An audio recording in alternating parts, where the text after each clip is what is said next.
Hello there and welcome to another Music Ally Focus with me, Music Ally's editor Joe Sparrow, and we have another special guest this week. We are going to be chatting shortly to the music marketing and data expert, Christine Osazuwa, who will be talking to us about new ways that artists are monetizing the connection with their fans. So not around the music itself, but around the actual connection between artist and fan. Fascinating conversation coming right up. Now, Music Ally provides an analysis-rich guide to the music business, and that's what this Music Ally Focus podcast does too. We'll look at one of the most meaningful music business stories in brief, and it will be brief. This podcast should take about the same amount of time as it took Jamison Rodriguez to complete a mile of lunges. So he lunged 1,370 times to complete a mile of distance in 25 minutes and 21 seconds in 2010. This podcast, however, promises to be not quite as much of a stretch. Let's move on to our special guest, Christine Osazuwa, originally from Baltimore, Maryland in the USA. Until recently, she was Global Marketing Director of Data and Insights at Warner Music in London. And now she works for the curated travel and event experiences platform Pollen as strategy director for their Pollen Presents strand. She's also the founder of Measure of Music, which is part conference, part hackathon, which is happening in February this year and aims to introduce others to the world of music and data, which is her background and speciality. Christine is also moderating the global streaming panel at the Nylon Connect conference, which is organized by Music Ally in collaboration with Music Biz. And we asked her to appear on the podcast to chat about one of the most meaningful stories of the last year or so. And it's the new ways that artists are monetizing the connection between them and their fan base. Now, the long-held assumption is that artists make music, and then that music is the connection between the artist and the fan. Now, in the modern music business, there are many more ways of doing it. So let's go over and talk to Christine and see what she thinks. So, Christine, thanks for joining us here on the Music Ally podcast. We're talking about fan-artist connections. And one of the trends that we've been talking about a lot from last year that we think is going to be something even more significant in 2022 was this new paradigm of artists seeking new streams of income, sort of outside or parallel to the traditional duo of income streams, which is recording royalties and live tickets and merchandise. And one of the main ways they're doing this is by connecting with fans more directly via platforms that allow these direct relationships between artist and fan. And these platforms are things that allow monetization of that fandom via subscriptions, tips, exclusive offers, things like that. And it's kind of exciting and different because it's monetization outside of something related directly to music or performance. So what are your thoughts on this ecosystem and this shift in approach to, for want of a better way of putting it, monetization of fandom? Yeah, I mean, I think really when it comes down to it, it's a old model repurposed with new technology. I think people have always been doing this in certain ways. So merchandise, sometimes you buy merchandise live, but you don't necessarily always have to buy merchandise live. And I think this is just the next evolution on this idea of monetization as an artist. There's various ways in which you can, acquire money from your fans. Ideally, it's a transaction that is beneficial on both sides of things. I think is really important. And there's a lot of interesting ways that people are going about that now that I love seeing. So, for example, there's one company that you can monetize autographs. You sign the autograph, I believe, virtually, and then they have the proof of the real autograph that they've gotten. That's something that's been done before. Just technology is supplementing that to make that experience more seamless and thankfully pandemic safe in a way. So I think this idea of, monetization in different ways has always existed. And what we're really doing is layering a level of tech on top of it in order to make it a more seamless experience for an artist and a fan, hopefully. One of the interesting things about this is that it really is rooted, as you said, in this embracing of platforms. There are no new ideas, maybe, but this sort of suite of platforms that an artist can use are very, very simple to use for the artist, but also for the fan. So it's delivering something in two directions. And this is perhaps what's along with the pandemic, which has been this tipping point of shifting artists over to that. Now, obviously, one reason that artists are chasing down money this way is because of the pandemic putting the brakes on their live performance, for instance. From a fan perspective, of fans engaging with the artists, what are they getting? I'm interested in this idea of this very close connection. Yeah, I think what's really interesting about this is because the pandemic has kind of sequestered artists away from their fans, this is allowing artists to some extent to get their lives back in a lot of interesting ways. So essentially, artists have been told for the last millennia that they have to fly all over the country and all over the world to do press circuits, to do live shows, to do, hair, makeup, music videos, etc. And then the pandemic happened, and then everyone said, just kidding, you can do that at home. Please just do the thing now. And I think it's going to be hard pressed to get artists to go back to doing, 20 plane rides in, a month span of time. I think there's going to be some equilibrium that's going to occur, and these tools are going to help with that, because if you can do the live stream, if they can tip you online, if they can buy merch through your merch store, if you can be in a single place and reach lots of people in various ways, then you don't have to go everywhere, and it still can feel like an intimate experience. I think of things like Cameo, for example. Some artists are going in that direction. That's a very intimate experience. Sometimes it's a one-to-one experience, and it brings in revenue, and it doesn't require you to fly all over the world. So thinking about those ideas where an artist might not want to fly everywhere anymore to do all of the things, allowing them this ability to be home, close to family, close to friends longer, while still interacting and having this intimate experience with the fans, is exactly what these tools are helping to facilitate. And the fans love that interaction as well, and it feels like an intimate experience, a one-to-one experience, versus thinking about waiting outside the gig and getting an autograph signed. This is a much more intimate experience often than those situations potentially. Yeah, there's two really good points there, actually, which is if an artist is more rested, they may produce more and better music, which is good for them and good for the fans. And also it allows accessibility to people perhaps who live in parts of the world where they can't go and hang around backstage, or they're not able to for other reasons. Cameo, you mentioned there, is something which is interesting, because it provides this hyper intimate experience. You could get anyone who's on Cameo talking to you directly, saying your name, making it feel important. I've noticed that music artists are a little bit more reluctant to do that at the moment. It's perhaps not cool enough, and it's that experience of the really direct, intimate moment that has value. And again, it's outside of music, isn't it? It's the music is what elevates into importance, but then the monetization part is something outside of it. And you can see why artists are quite fond of this. It's about the direct connection, and perhaps they don't have to share the revenue with a record label as well. But obviously now there's lots of different ways of doing it. From an artist perspective, how do they find out what their fans want, how they want that intimate relationship delivered to them digitally, and to help them figure out the platforms to use, the monetization, and the things that actually make the money? Yeah, I get asked this question a lot in various spaces, and I feel so bad when I give a very obvious answer, which is just ask them.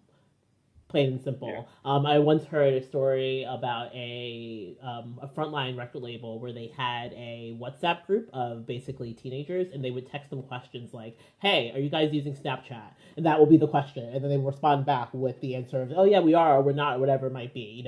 That idea of just have a few fans that are super fans, especially if you're an independent artist or an up-and-coming artist that are super fans, and ask them questions. Honestly, every artist should have a fan on their team to some capacity, whatever that capacity might be. They should have them that exist so they can literally just say, hey, where are the rest of you guys right now? People function in the world when they're not interacting with an artist, and you should know where your fans are functioning in the world when they're not interacting with you, and then go to those places. So if they're on TikTok, you should be on TikTok. If they're on Discord, you should be there. If they're willing to pay on Patreon, that's where you should be. But just talk to your fans. If you're not talking directly to them, just literally click into profiles on social media, see what they're talking about, see what they're saying, and figure out where they are. And then you take that to the next step. It's like, okay, cool. Now what content should I produce on those platforms? What should I be making? How frequently should I be posting? And things like that is what you have to figure out. But start off with, where are they, and go to them rather than them having to always come to you, because usually the artist-fan relationship as a fan is always coming to the artist. Sometimes the artist can go to the fan if they make themselves available to do so. And if you're finding this conversation useful and you crave more of this kind of analysis and trusted insight waiting for you in your inbox every morning, as well as access to all our industry-leading reports, head on over to musically.com/subscribe. There's a link somewhere beneath this podcast. People who work at indie labels or are artist managers or are employees of CMOs or publishers might be eligible for one of our sponsored complimentary subscriptions as well. Okay, let's get back to our chat with Christine Osazuwa.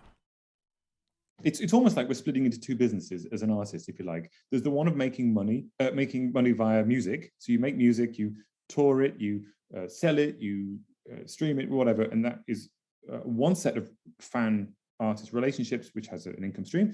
And then there is this other one, which, for want of a better way of putting it, is based around the fame, is based around the perceived relationship between the artist and the fan. Do you think that one can sort of affect the other, or should they one affect the other? Should artists feel like they should reach out to their fans and say, "Hey, what kind of music should I make next?" Or are fans looking for a very clear direction from the artist because that's what they want? I think it's a really interesting point. I think there are quite a few artists that do not require or want the input of their fans, so I will caveat with that. I think some interesting areas where it makes sense to kind of talk to your fans is around things like collaborations. For example, you might say, "Hey, who are you guys listening to? Who do you guys want me to collaborate with?" I think that's a really fun space to provide fans with kind of what they want or what they expect. I think about there's like a difference in collaborations. When you think about collaborations, a lot of reasons why you might do them, but there's one area that I think is really special, which is like basically doing the exact collaboration your fans want. An example of that would have been WAP, like Cardi B and Megan Thee Stallion. Like, there's probably not a huge new audience that's happening from that collaboration, but it was probably exactly what both of those fan bases wanted. And so that type of stuff is exactly things that you can like work with your fans and kind of say, "Hey, what do you guys want to see me do next?"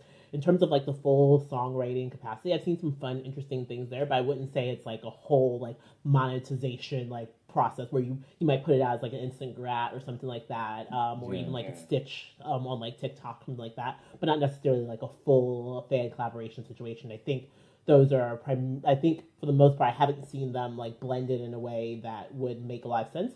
There are some spaces with like AI music where I've seen some more of that, but it's really kind of right now very separate. I could see ways in which collaboration would work together really well. For example, thinking about, and this is a whole different revenue source, but thinking about platforms that allow fans to have a share in the music in some way, be it blockchain, NFTs, things like that, where they might want or perceive or have more say because they quote own part of it. Where that's a lot of also gray areas that might exist, but is another revenue potential source essentially, where the music and the fandom kind of go hand in hand in that way. One important part of these relationships, using whatever platforms, the monetization is okay. Well, it isn't just okay, it's actually desired. Like, fans are very, very happy to pay if the artist gets it right. So when an artist and their teams are thinking about building this sort of, if you like, third income portfolio, what are the things that they need to keep in mind to get it right that their fans will accept? And what are the sort of things that they could get wrong? Yeah, so I think one of the areas that you have to be very careful about is bringing your fans on a journey with you rather than going completely left field without them and expecting them to meet you there. I think this idea of, a third monetization form is different than the other ones because, again, the fans have to meet you where it has to come to you. The fans no longer have to come to you. You're going to your fans to a certain extent because you're going and saying, "Hey, I need this from you, and this is why I'm going to offer you in return." Often the case before is they show up to the venue, they show up to the streaming platform, they show up wherever they need to show up. Now you're really going to them. And so what I mean by you have to bring them on the journey with you is if you're saying, "Great, I'm going to put together this Patreon," what are you going to give to them? They're primarily going to expect things that they would expect from you. So if you have always done behind the scenes footage, for example, that's what they're going to expect within the Patreon. If you've always done limited edition merch, that's what they're going to expect there. It's not often a time to experiment wildly in one direction. There's probably a few fans that are like, "Oh yeah, I totally want that, I totally want that." But really, it's a place to provide that instant gratification. But also, again, like go on that journey with your fans in some way. So you kind of almost like prep them for what's coming next. These are the fans that you might want to give early access music or music videos or opportunities to, work with you in some way, things like that, or what they're open to. But I think you can get it wrong where it feels like it's just a cash grab, where it feels like, "Hey, I know my fans will pay $1,000 for me to, say hi. I'm just going to charge $1,000 for them to say hi." They're going to run out of money rapidly, and see that that's a money grab. So really, you have to come up with a reason why they want to come to you. It's transactional in some way, in the way that it means that everyone should be benefiting from it. And if they feel like they're not benefiting from it, they're going to see through it very, very quickly and turn against you. And that's not what you want. It's entirely the opposite of what you want. So it's really important to make sure that you're valuing your fans. Yeah, it's something which has existed, as upsells to live performances, VIP plus tickets where you get to go on the front row and you get to meet the artist afterwards. These are priced very high. Or again, we're talking pre-pandemic. Who knows how it will work afterwards? But it will probably still exist for the big name artists. If Beyonce will still do this, I'm sure, and people will still pay a huge amount of money for it. But this actually might allow that sort of experience to artists much lower down the pyramid, who maybe they're $20, $25 a ticket, and it's much harder for them to sell a $50 ticket to shake the artist's hand afterwards. So is what you're saying is essentially another thing that artists should think about in this is, okay, understand the ecosystem, understand the platforms and how they generate money, but you must now also, as an artist, think differently in how you progress forward, because it's about building a community and bringing that community along with you. And how might that work for catalog artists or artists who perhaps are no longer active in terms of releasing new music and performing? Is this something that's still available to them, do you think?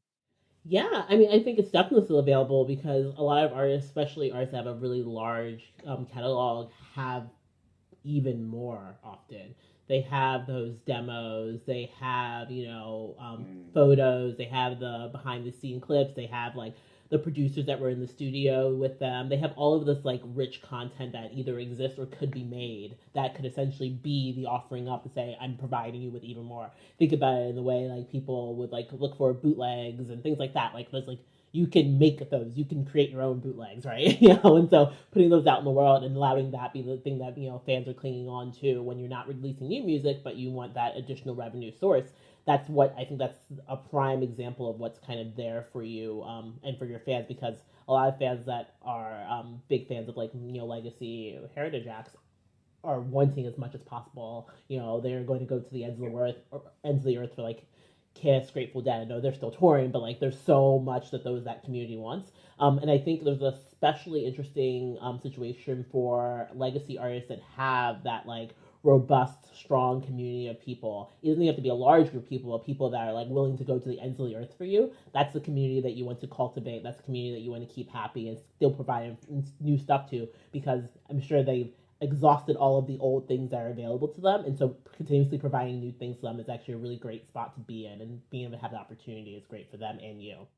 Yeah, I think I saw at the end of last year that Pearl Jam are doing something like this, where an incredibly rich archive with every show that they've ever recorded, which is almost all of them, being uploaded, and the fans adding set lists and details and annotations and all this kind of, which to me, as I'm not a fan of Pearl Jam, is bewildering. But if you are, it's gold, isn't it? It's what you want to spend hours sifting through. So I mean, to sort of round things up, then, looking at this space of fan and artist connectivity and the monetization around it, and all those sort of nuanced forms of connectivity that are available now.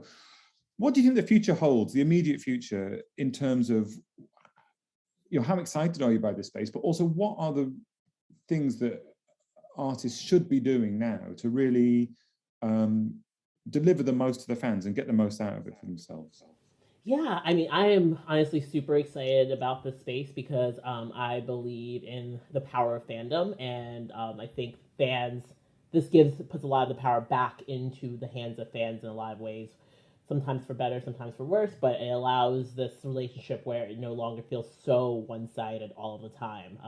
So I'm really excited about the space, and I think really kind of moving forward, I anticipate there's going to be more and more opportunities for fans and artists to work together. I think one of the first things that an artist needs to do when they're even thinking about the space sounds very old school, but build up your email list. The reason why you need to build up your email list is because technology is changing so quickly. So you might work really, really hard to build a really loyal fan base on XYZ platform, and then a year from now everyone says, oh, we're not using that anymore, or that company goes out of business, they lost their VC funding, etc., and then you have to start from scratch again. The same thing is relevant for just DSP streaming as well. You should build your own fan base on email, because email, people have had the same email for a decade plus. And then when you move to the new platform or you are looking for a new monetary source, et cetera, you have that email base to rely on as your fallback at all times. You can use that for various things like from advertising, email marketing, etc. So that's the most important thing to do, and that is platform agnostic. And then from there, really, it's just listening to your fans and thinking about, hey, what do they want to see? What do they want? What can I provide to them? And also, I think one thing that's really important now that there's so many different ways that you can do this is still make sure that you focus and maintain your mental health. Just because you no longer have to fly all over the world doesn't mean that you can exhaust yourself by doing, 15, 20 cameos a day. Make sure you're thinking about yourself and make sure you're bringing your best self to the table in whatever you're doing as an artist, because you can't exhaust yourself to the point where you can't actually produce your music anymore. And I think all of that is really agnostic of any tool, any platform, anything that comes forward. I think try them all out, see what works, what doesn't work, but really make sure you own your fan base and just take care of yourself.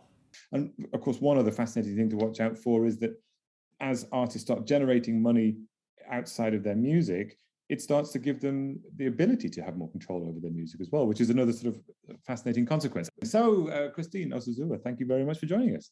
Thank you very much, Joe. Thanks for having me. I appreciate it. And that's it. A huge thank you to Christine Osazuwa for joining us.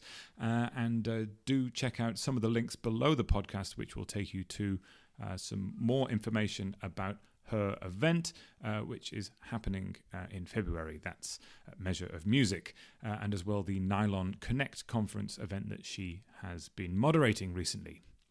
And if you found the podcast useful, please share it on with somebody else who you think will get something out of it. Music Ally also has a free weekly email called The Knowledge, which rounds up bits and pieces of the best analysis, news, marketing insight and skills from Music Ally's main output. So sign up and become instantly a happier person. Links are in the description as always. Okay, that's it from me, Joe Sparrow, editor of Music Ally. And well, until next time, farewell and thanks for joining us.